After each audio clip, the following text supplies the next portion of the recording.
오늘 묵상 시편 3편 탄식이 기도가 될 때 많은 시편에 표제가 붙어 있습니다. 이 표제는 사족이나 장식이 아닙니다.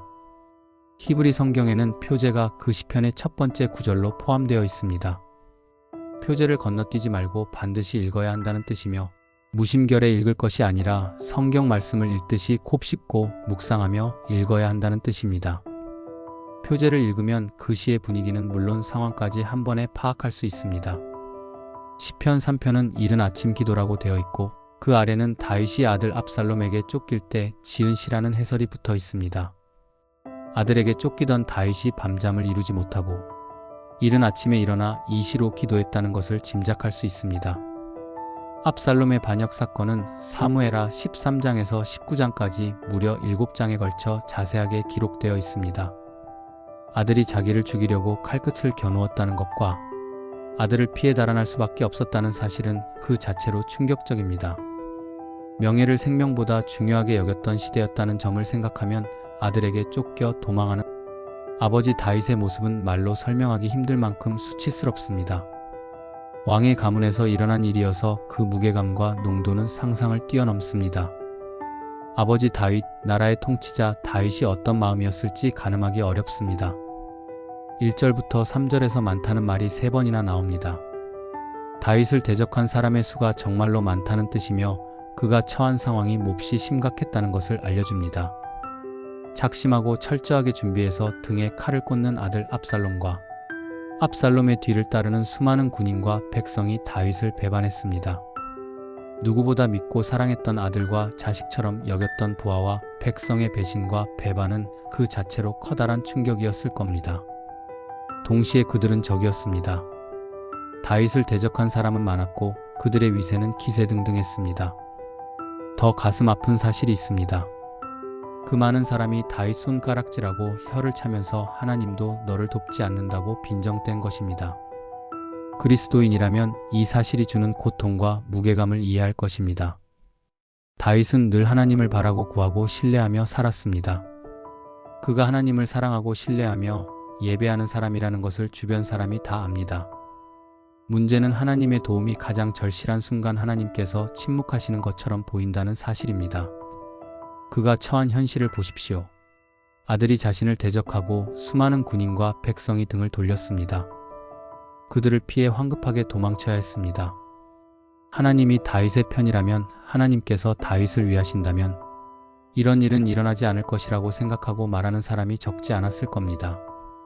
그 점을 생각한다면 많은 사람이 다윗을 조롱하고 비웃는 것은 조금도 억지스럽거나 이상하지 않습니다. 그 절체절명의 상황에 다윗이 놓였습니다. 그가 할 수 있는 일은 무엇일까요?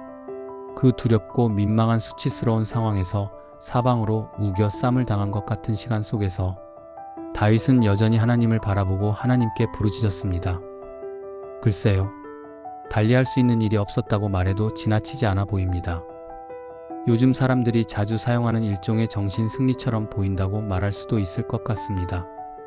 그 모든 상황 속에서 다윗은 하나님의 품을 파고들었습니다. 결국 하나님께서 응답해 주실 것을 철저하게 신뢰했기 때문입니다. 이 시편을 읽고 묵상하면 진퇴양난에 빠진 다윗의 마음을 느낄 수 있습니다.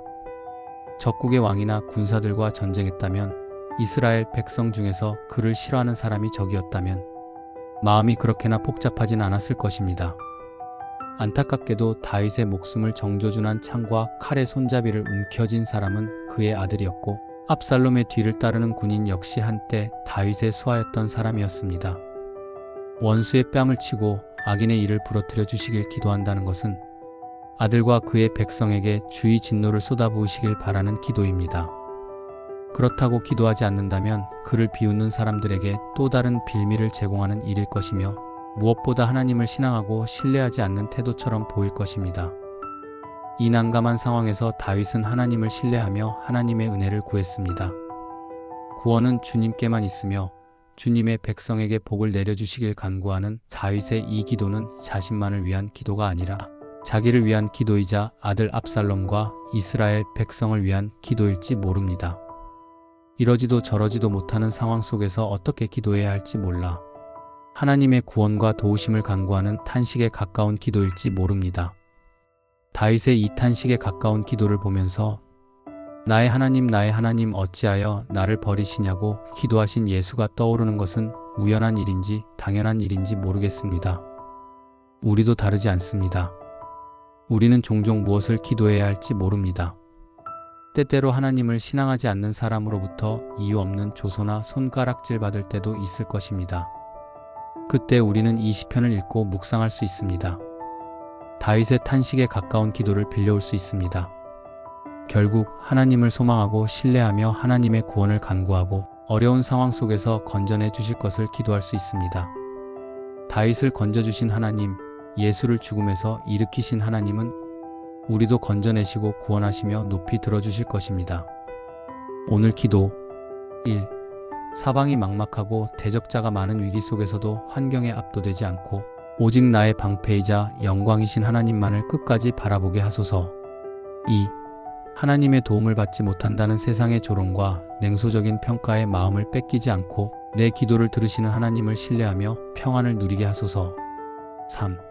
이러지도 저러지도 못하는 난감한 상황 속에서 감정에 이끌리지 않고 모든 문제를 주님께 맡기며 공동체와 원수까지도 변화시킬 하나님의 구원과 복을 간구하게 하소서. 복 있는 하루 보내세요.